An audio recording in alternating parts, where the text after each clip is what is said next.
Hello students, मैं doctor Sunita और हम पढ़ रहे थे बीए पार्ट थर्ड का फर्स्ट पेपर पाश्चात्य राजनीतिक विचारक वेस्टर्न पॉलिटिकल थॉट, जिसमें हम प्लेटो को पढ़ रहे थे। इससे पहले वाले वीडियो में हमने प्लेटो पर सुकरात का क्या प्रभाव पड़ा इस पॉइंट को डिस्कस किया था। चूँकि सुकरात प्लेटो के गुरु थे, तो ऐसे कौन से विचार थे जो प्लेटो ने सुकरात से ग्रहण किए थे। अब हम दृष्टि डालते हैं प्लेटो की जो महानतम रचना है रिपब्लिक, कि प्लेटो ने रिपब्लिक को लिखने के पीछे प्लेटो के उद्देश्य क्या थे, क्या वो रिपब्लिक के द्वारा कहना चाहते थे। रिपब्लिक के बारे में कहा जाता है कि रिपब्लिक प्लेटो की महानतम और सर्वश्रेष्ठ कृति है। इसे प्लेटो ने 40 वर्ष की अवस्था में अपने विचार परिपक्व और प्रौढ़ होने पर लिखा था। शैली और विविधता की दृष्टि से यह उसका अनुपम ग्रंथ है और आकार की दृष्टि से रिपब्लिक प्लेटो के अन्य सब ग्रंथों से बड़ा है, सिर्फ लॉज से छोटा है ना। देखिए, रिपब्लिक के बारे में कई बार क्या होता है कि इसके शब्द को लेकर थोड़ा कन्फ्यूज़न पैदा होता है। रिपब्लिक जो शासन प्रणाली है ना, गणराज्य, रिपब्लिक जिसको हम गणराज्य बोलते हैं, गणराज्य से नहीं है, बल्कि रिपब्लिक में प्लेटो ने बहुत व्यापक अर्थ शासन को दिया है। छोटा सा कोई संकुचित अर्थ उसमें नहीं है। उसने यूनानी भाषा में इसे पोलितेइया का नाम दिया है, जिसका तात्पर्य है राज्य की शासन व्यवस्था या राज्य का संविधान। सिर्फ ये शासन प्रणाली नहीं है, इसमें राज्य से जुड़े हुए संपूर्ण विषय, व्याख्या, नियम, कानून, राज्य कैसा होना चाहिए, शासक कैसा होना चाहिए, मतलब बहुत सारी अपने थॉट को इसमें समेटा है उन्होंने। प्लेटो की रिपब्लिक में राज्य की आदर्श व्यवस्था का उल्लेख है, न कि उसके नाम के लैटिन अनुवाद रिपब्लिका से सूचित होने वाले गणराज्यों की व्यवस्था का। देखिए, इसकी जो शैली है रिपब्लिक की, वो नाटकीय शैली, कवित्व और कल्पना की उड़ान का अपूर्व रूप इसमें देखने को हमें मिलता है। इसे गणराज्य और न्याय का दोहरा शीर्षक प्राप्त है, किंतु इस आधार पर इसे राजनीति विज्ञान या विधि शास्त्र का ग्रंथ नहीं समझा जाना चाहिए। यह इससे बहुत ज़्यादा भिन्न है और इसमें समाजशास्त्रीय, आध्यात्मिक और शैक्षणिक सभी समस्याओं का विवेचन किया गया है। तो अब यह है कि भाई रिपब्लिक की रचना प्लेटो ने की क्यों थी। तो कहते हैं कि इस महान ग्रंथ की रचना के कुछ निश्चित और व्यवहारिक उद्देश्यों की पूर्ति को लेकर इसकी रचना हुई थी। प्लेटो इसके माध्यम से सोफिस्ट विचारकों द्वारा प्रतिपादित आत्मतृप्ति के सिद्धांत को गलत और झूठा सिद्ध करना चाहता था, जिसे भ्रष्टाचारी और जनतंत्रीय दोनों प्रकार के राज्यों ने अपना लिया था उस टाइम। तो प्लेटो ने इस निरंकुश व्यक्तिवाद का विरोध किया और उसके स्थान पर राज्य के जैविक रूप का प्रतिपादन किया और यह बताया कि एक व्यक्ति के लिए न्याय अपने उस कर्तव्य का पालन करना है जिसके लिए उसे प्रशिक्षण देकर योग्य बनाया गया है।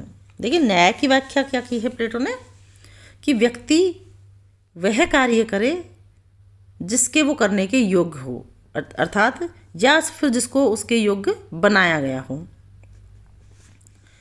तथा और जिसकी पूर्ति से समाज का हित हो। यह प्रतिपादन करना चाहता है कि राज्य और व्यक्ति के हित में कोई संघर्ष नहीं है तथा न्याय एवं बुद्धिमान शासक वही है जो जनकल्याण के लिए अपना सर्वस्व बलिदान करने में आनंद का अनुभव करता हो। देखिए, न्याय की व्यवस्था कैसी होनी चाहिए, न्याय क्या है, और शासन व्यवस्था कैसी होनी चाहिए, शासक कैसे होना चाहिए, जनकल्याणकारी। इन सारी चीज़ों का जो उल्लेख है प्लेटो, शासन व्यवस्था का जो उल्लेख है, उसकी आदर्श चित्रण का जो उल्लेख है, वो प्लेटो ने रिपब्लिक में किया है।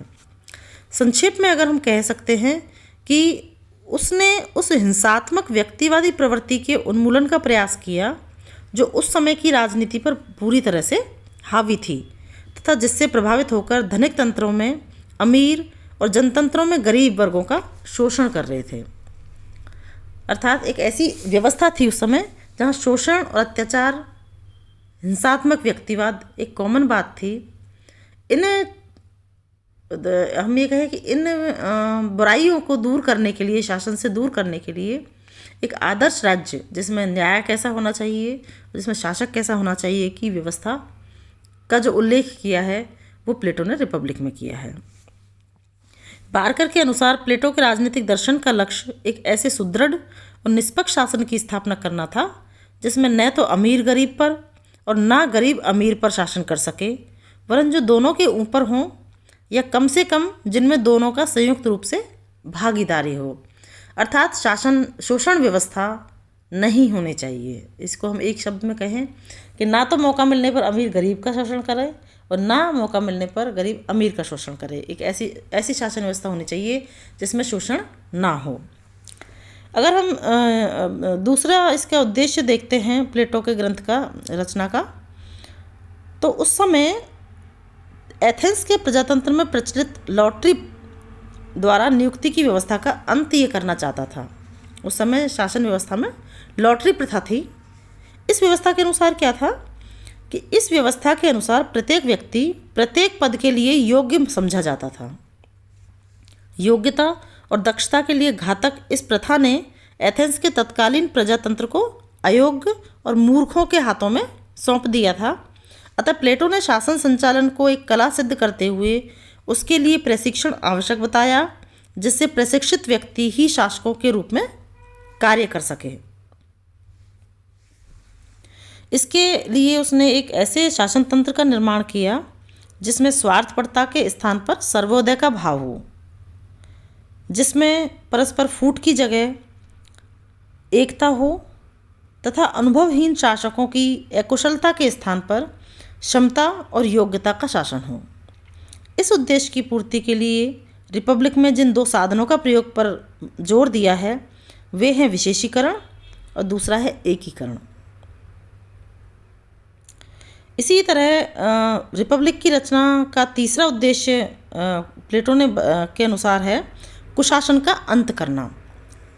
मतलब तीसरा जो उद्देश्य है रिपब्लिक का वो है कुशासन का अंत करना, क्योंकि तत्कालीन यूनानी नगर राज्यों में शासक वर्ग द्वारा शासन शक्ति का प्रयोग खुले आम अपने स्वार्थों की पूर्ति के लिए किया जाता था। अतः उनमें और शासितों में निरंतर संघर्ष चलता रहता था, जिसे क्रॉसमैन ने वर्ग संघर्ष के नाम से भी पुकारा है। वर्ग संघर्ष को हम आगे जाके कार्ल मार्क्स को जब पढ़ेंगे उसमें वर्ग संघर्ष का सिद्धांत आता है। लेकिन देखिए अब प्लेटो के टाइम पे भी, क्योंकि वर्ग संघर्ष का मतलब होता है दो वर्गों में संघर्ष, और ख़ासतौर पर उन दो वर्गों में संघर्ष जो एक शोषण करता होता है और एक शोषित होता है ना, शोषण करने वाला और शोषित होने वाला, इन दो वर्गों में संघर्ष चलता है, जिसे हम वर्ग संघर्ष का नाम देते हैं। तो इस तरह का जो शक्तिशाली शासक थे है ना, जिनके पास आर्थिक शक्ति या राजनीतिक शक्ति थी, वो गरीबों का शोषण करते थे।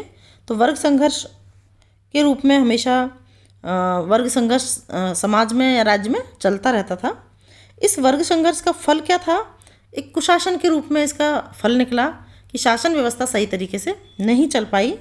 इसके कारण राज्य की तरफ से किसी भी प्रकार की शिक्षा प्रदान किए जाने की व्यवस्था नहीं थी।